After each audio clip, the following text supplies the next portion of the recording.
안녕하세요, 리본카 전현빈입니다. 지금 제가 나와 있는 곳은 리본카 부산 지점에 나와 있는데요, 도대체 오늘은 어떤 차량들을 한번 볼 거냐. 여러분들이 요즘 가족들과 함께 탈 수 있는 차량들을 굉장히 많이 알아보고들 계시는데, 그런 차량들 하면 사실 SUV밖에 생각이 나지가 않더라고요. 실제로 SUV 같은 경우에는 굳이 그렇게 큰 차가 아니라고 하더라도 뒷좌석이라든지 트렁크 공간이라든지 이런 것들이 세단에 비해서 훨씬 더 크기 때문에 아이를 태우거나 베이비시트 같은 것들을 굉장히 편안하게 싣고 넣고 할 수 있다 보니까 많은 분들이 SUV를 선호하시더라고요. 그래서 오늘은 이렇게 SUV들이 한가득 모여 있는데, 이 차량들 중에서도 가성비가 정말 좋은 차량들을 한번 살펴보도록 하겠습니다.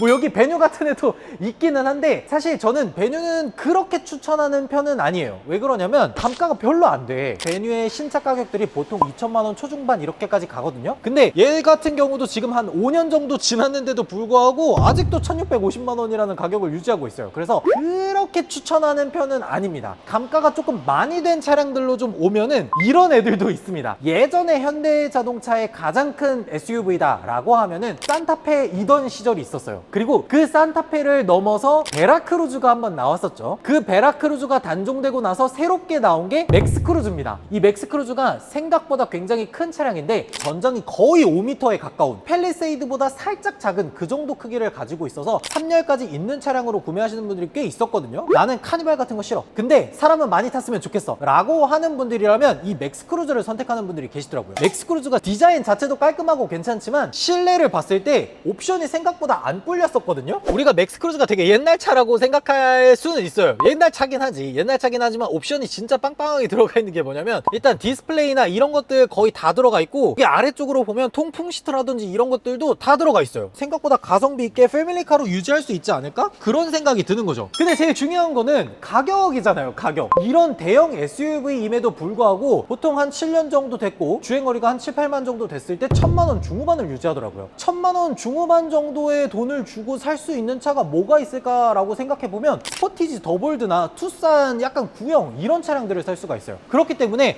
그 정도 돈을 주고 이렇게 대형 SUV를 살 수 있다는 거는 생각보다 가성비가 좋다는 거죠. 근데 맥스크루즈는 너무 오래된 차 같잖아. 그러면 이렇게 신형으로 가면 되지. 바로 옆에 이렇게 팰리세이드 있잖아요. 팰리세이드 같은 경우에도 3.8 가솔린이니 2.2 디젤이니 뭐 여러 가지 선택지가 많지만, 요즘 들어서는 디젤을 좀 기피하는 그런 느낌이 있다 보니까 SUV를 가솔린으로 선택하는 분들이 꽤 많더라고요. 옵션이나 이런 것들도 굉장히 중요하잖아요. 우리가 맥스크루즈나 이런 구형 차량들에서 찾아보기 힘든 주행보조 같은 HDA도 들어가 있고, 어라운드 뷰라든지 여러 가지 편의 장치들이 들어가 있다 보니까 많은 사람들이 고르는 것 같더라고요. 저는 어라운드 뷰 옵션이 되게 좋아 보였는데, 팰리세이드가 전장이 5m 가까이 되잖아요. 전폭도 2m에 가까울 정도로 굉장히 커요. 그러다 보니까 특히 지하주차장 램프 같은 데 내려갈 때 뒤에 휠, 앞에 휠을 그렇게 긁어먹더라고. 어라운드 뷰로 앞쪽 휠을 보여주는 카메라 뷰가 있거든요. 그 카메라 뷰가 있으면 램프나 이런 데서 긁어먹을 일이 거의 없다 보니까 저는 웬만하면 어라운드 뷰가 들어가 있는 차량들을 고르시는 게 좋아 보입니다. 그리고 제일 중요한 거는 이런 차량들조차도 가솔린 모델로 고르면 2천만 원 중반대의 차를 가져올 수 있다는 게 제일 큰 장점이지 않나 싶어요. 요즘 신형으로 나오는 투싼이나 스포티지 같은 1.6 터보 가솔린 애들이 2천만 원 초중반 이렇게 유지되고 있거든요. 그런 것들을 생각하면 이 팰리세이드도 생각보다 가성비가 좋다고 할 수가 있겠죠. 한 가지 조금 이거는 유의하셔야 될 거는 3.8 가솔린은 세금이 90만 원 정도가 나옵니다. 그리고 연비가 다소 살짝 아쉬울 수 있다는 거, 그런 것들은 꼭 알고 계시고 구매를 하셔야 됩니다. 그리고 요 옆으로 넘어가면은 드디어 하이브리드 하나 나왔네. 니로 하이브리드인데 구형 차량 중에서도 페이스리프트를 한번 한 니로입니다. 완전 구형 같은 경우에는 솔직히 이 그릴이라든지 이런 것들이 조금 애매하다 보니까 그때 당시에 어떤 말들이 있었냐면, 니로는 디자인 보고 타는 거 아니야, 앞차 외연 냄새만 맡아도 굴러가는 하이브리드인데 연비를 중요시 여기는 사람이 타야 되는 차다 라고 얘기들을 정말 많이 했었거든요. 그 정도로 연비가 잘 나왔었습니다. 보통 출퇴근 시내 주행으로 하시는 분들이 연비 24, 25는 그냥 뽑으시는 것 같고, 조금 내가 발컨의 귀재다 라고 하시는 분들은 리터당 30km는 가뿐히 뽑으시더라고요. 아무리 소형이지만 그래도 SUV잖아요. SUV임에도 불구하고 이 정도 연비가 나온다는 건 진짜 대단하다고 볼 수가 있어요. 왜 그러냐면, 보통 전기차를 타시는 분들이 1kWh 충전하는데 급속으로 충전하면 340원 정도 나오거든요. 1kW 와트시에 한 6km 주행한다고 하면 1km 주행하는데 보통 50원, 60원 정도가 나온단 말이에요. 근데 하이브리드로 리터당 25km를 뽑아내면 저진 전기차랑 1km 주행하는 비용이 비슷하게 나옵니다. 나는 전기차 별로야 라고 하는 분들이라면 하이브리드 중에서도 압도적으로 효율비가 좋은 이런 니로를 많이 뽑으시는 것 같더라고요. 근데 페이스리프트를 한번 한 모델이다 보니까 가격은 살짝 있는 편이긴 합니다. 2020년식에 주행거리 한 6만 킬로 정도 되면 2천만 원 초반 정도의 가격으로 형성이 돼 있거든요. 지금 이 니로랑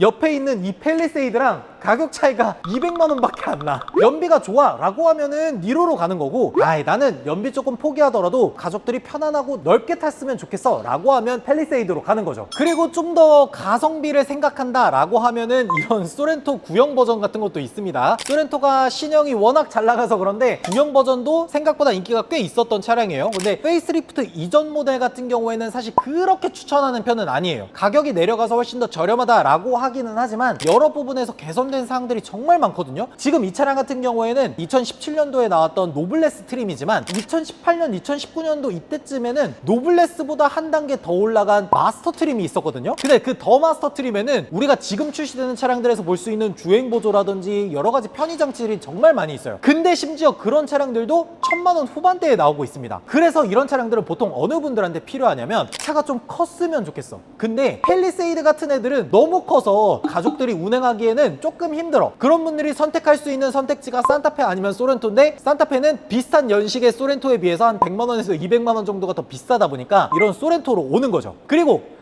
니로의 경쟁 모델이라고 할 수 있는 코나 하이브리드도 있습니다. 아시다시피 하이브리드 같은 경우에는 동급 차량들에 대비해서 한 400만 원에서 500만 원 정도 비싼 게 사실이긴 합니다. 우리가 보통 일반적으로 코나 소형 SUV라고 하면 모던이나 이런 낮은 급 트림 같은 경우에 1000만 원 초반 중반 요 정도에 구할 수 있는데, 하이브리드만 들어갔다 하면은 거기서 한 500만 원 정도가 올라가요. 그래서 얘 같은 경우에도 2020년식에 한 7, 8만 정도 됐는데 아직까지도 2천만 원 초반대 가격을 유지하고 있거든요. 근데 그럴 수밖에 없는 게 코나 하이브리드 자체가 애초 출시가가 한 3천만 원이 돼요. 감가로만 생각하면 뭐 1년에 한 2, 300만 원 정도씩 감가됐다 요렇게 볼 수가 있는 거죠. 근데 저는 개인적으로 디자인만 놓고 봤을 때는 니로보다는 코나가 더 낫지 않나? 이런 생각이 들어. 왜 그러냐면 코나가 처음 공개될 때만 하더라도 정인선 회장님이 청바지 입고 딱 나와가지고 젊은 사람들을 위한 모던한 도시명 어반카 이런 식으로 설명을 하셨어서 굉장히 인상 깊게 봤던 그런 기억이 있어요. 확실히 아셔야 될 건 뭐냐면 니로보다 좀 작습니다. 트렁크 공간이라든지 2열 공간이 좀 작기 때문에 뒷좌석과 트렁크 공간이 좀 더 필요하다라는 분들이라면 니로로 가시면 됩니다. 장점이라고 하면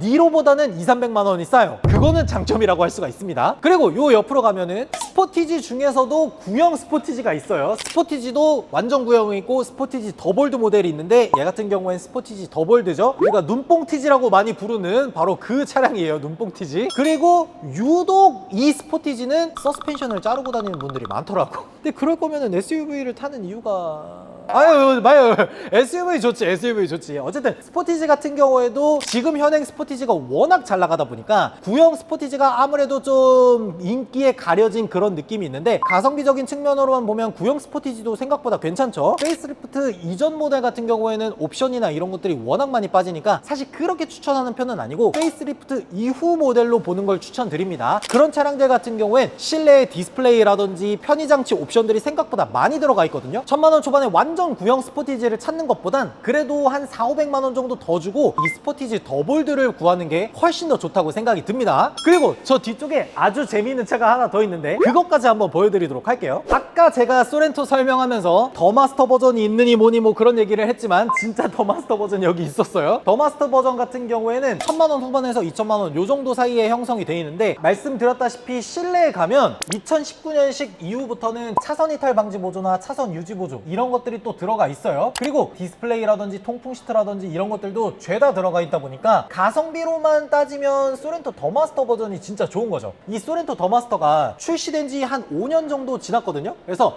주행거리가 좀 많은 애들이 있어. 주행거리가 많은 애들은 되도록이면은 그렇게 추천하진 않고 한 6만 킬로, 7만 킬로 요 정도 언저리에 있는 애들을 좀 추천드리는 편이에요. 그리고 요 뒤쪽에는 산타페도 있는데 진짜 인기 절정이었죠. 산타페는 여러 가지 모델들이 있지만 산타페 TM의 판매량을 뛰어넘는 산타페는 아직 못 본 것 같아. 여기서 페이스리프트를 한번 한 다음에 탐김치가 나와가지고 판매량이 죽었지 아주. 그리고 나서 신형 산타페로 풀 체인지를 하면서 하면서 다시 판매량이 올라갔죠. 근데 확실히 이때 당시에 산타페 디자인이 괜찮다 보니까 산타페와 소렌토가 동일 연식 동일 키로수라 그래도 소렌토 대비 산타페가 한 200만 원에서 300만 원 정도는 더 높은 가격이 있더라고요. 보통은 산타페가 한 2천만 원 초반 정도의 괜찮은 모델들이 포진되어 있다는 거, 이런 것들을 알아두시면 좋을 것 같아요.